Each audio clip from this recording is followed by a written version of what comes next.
Olá, Crossverds, tudo bem com vocês? Como prometido, trouxe hoje um vídeo sobre os modelos de negócio da economia circular. Então vamos lá. Para adequar o negócio à economia circular, uma série de recursos são necessários. E para isso, em 2016, a McKinsey trouxe 6 principais princípios que devem ser seguidos para que seu negócio se adeque ao modelo de economia circular. Então, quais são esses 6 principais tópicos? Eles ficaram conhecidos como RESOLVE. Siglas são em inglês, mas vou traduzir aqui para vocês e a gente vai trabalhando com as nomenclaturas em português. Então, o primeiro tópico é regenerate, ou regenerar. O segundo é o share, compartilhar. O terceiro, optimize, otimizar. O quarto é o loop, ou circular.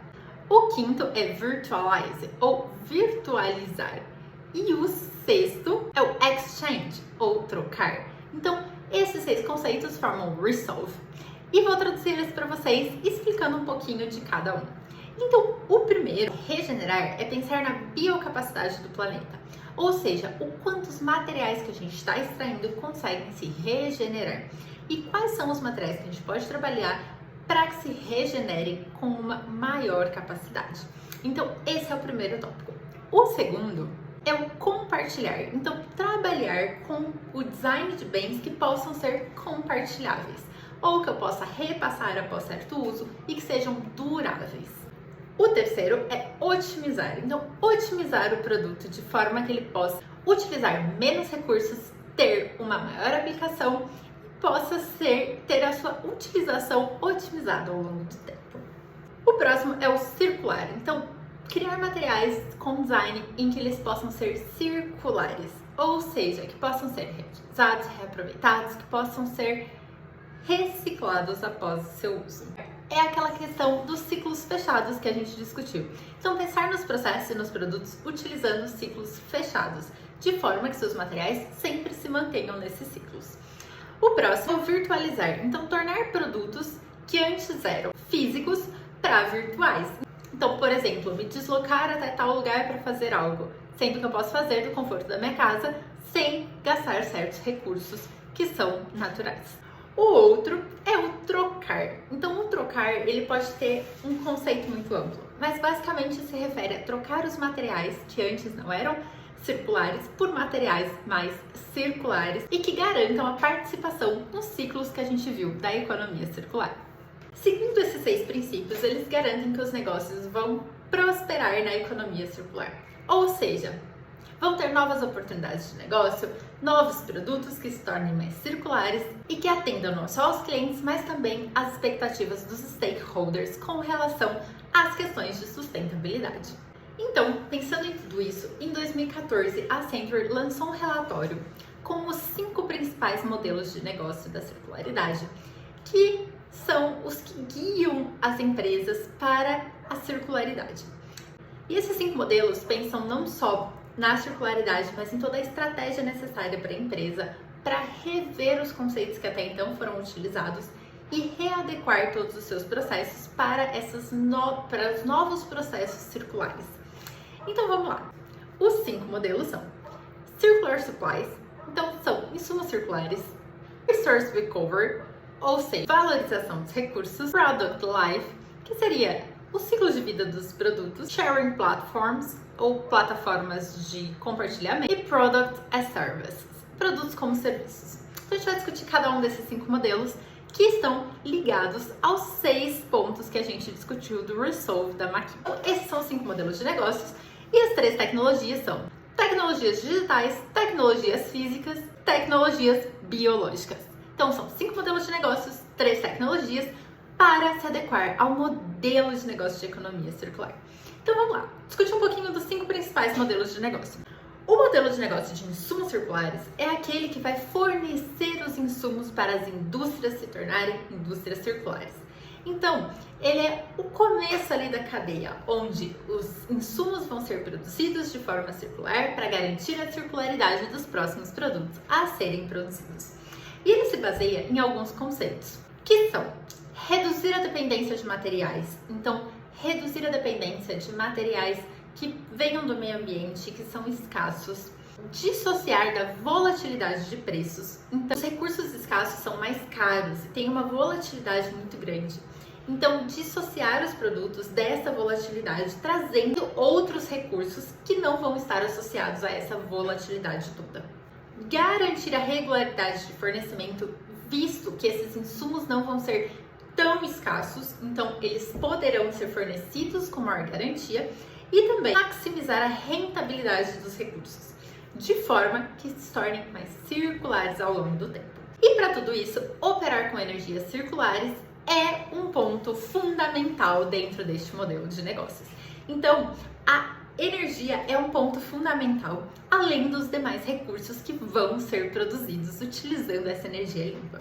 Outros pontos bastante importantes são a rastreabilidade e o P&D desses materiais, garantindo a qualidade, bem como dos recursos escassos. Então, é a substituição desses recursos escassos por recursos que são provenientes de uma economia mais circular, de energias renováveis e que tenham uma pegada de carbono extremamente mais baixa e que também tenham uma qualidade comparável com a do recurso escasso. Então, basicamente, em resumo, esse modelo de negócio, ele tem como foco operar com design para regeneração dos materiais, operar com energias limpas, renováveis, materiais renováveis, utilizar materiais orgânicos e nutrientes técnicos. Então, basicamente, ele vem para produzir insumos que são circulares, utilizando bases circulares também. O próximo modelo de negócio é o negócio de valorização de recursos. E como que isso funciona, Larissa? Ele reaproveita recursos e potencializa o uso desses recursos. Ou seja, esse modelo ele visa otimizar os recursos. Então, aqueles recursos que antes eram vistos como resíduos são reaproveitados em outras indústrias ou dentro da própria indústria, de forma a reutilizar esses produtos.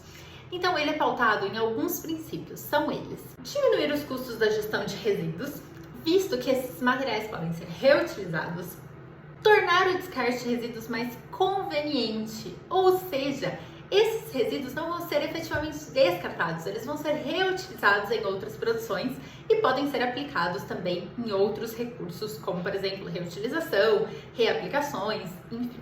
Aplicar conceitos de design para mudar esse conceito do resíduo e otimizar a reutilização desses materiais, reduzir a utilização de materiais virgens, mitigar o impacto ambiental desses materiais também. Então, reduzindo a quantidade de virgens, aumentando a circularidade do material, torna-se possível mitigar o impacto ambiental desse material.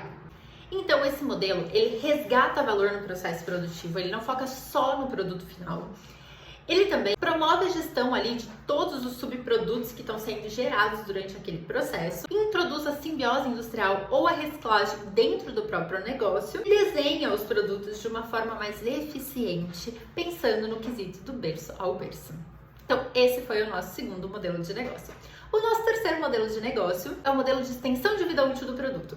E esse modelo está extremamente pautado no design. Então, o design é fundamental para a extensão da vida útil desse produto. Dentro dessa questão de design, a gente tem três principais pontos do design. O primeiro deles é o design antes do uso. O segundo é o design durante o uso. E o terceiro, o design pós-uso. O design antes do uso é o design que vai focar na manutenção dos materiais e na eficiência energética. Então, aquilo que vai ser necessário desenhar para antes do uso do material, então para a produção do material.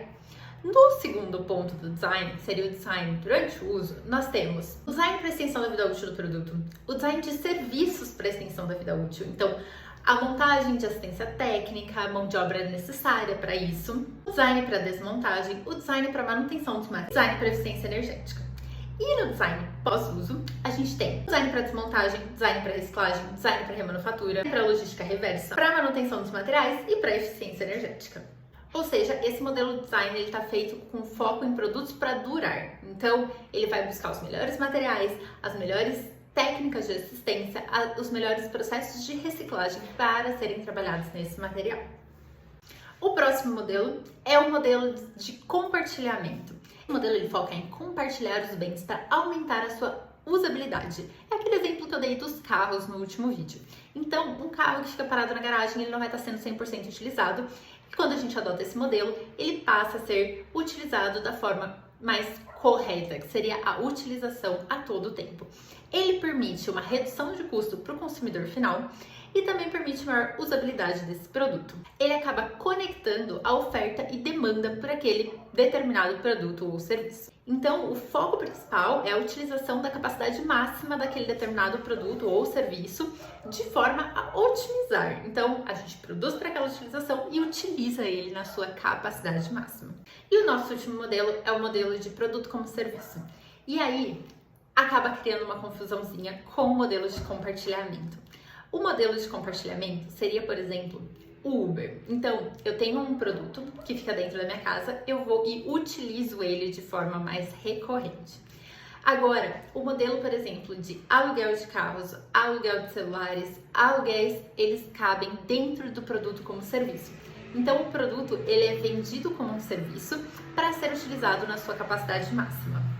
Então, o consumidor ele passa de possuidor do bem para usuário daquele bem. Então, ele não tem a posse daquele bem. No caso anterior do compartilhamento, você tem a posse do bem. E nesse caso, você não tem a posse do bem. Então, você aluga aquele bem, você tem o compartilhamento dele. A mesma coisa do celular. Você aluga o celular, toda a manutenção é feita pela empresa, mas você não é dono dele, você aluga ele por um período de tempo com um contrato específico. Então esse é o modelo de compartilhamento de bens.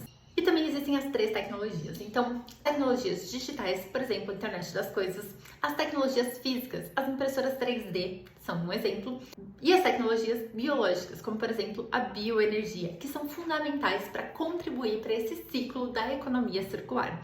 Então, esses 5 modelos de negócio dependem dessas 3 tecnologias para que cumpram realmente a economia circular e contribuam para essa mudança que a gente está vendo aí nos cenários gerais da economia circular. Para concluir, esses 5 modelos de negócio e 3 tecnologias, eles funcionam basicamente focando nos ciclos fechados, nos designs dos produtos e também em como garantir a melhor utilização dos recursos. Então, como otimizar esses recursos para que sejam utilizados de forma eficiente, identificando parceiros, simbioses industriais, processos de reciclagem, processos internos de reciclagem, enfim, otimizando aqueles ciclos que a gente viu. Então esses são os modelos de negócio da economia circular. Espero que vocês tenham gostado e deixem aqui nos comentários as dúvidas que vocês têm sobre esse processo.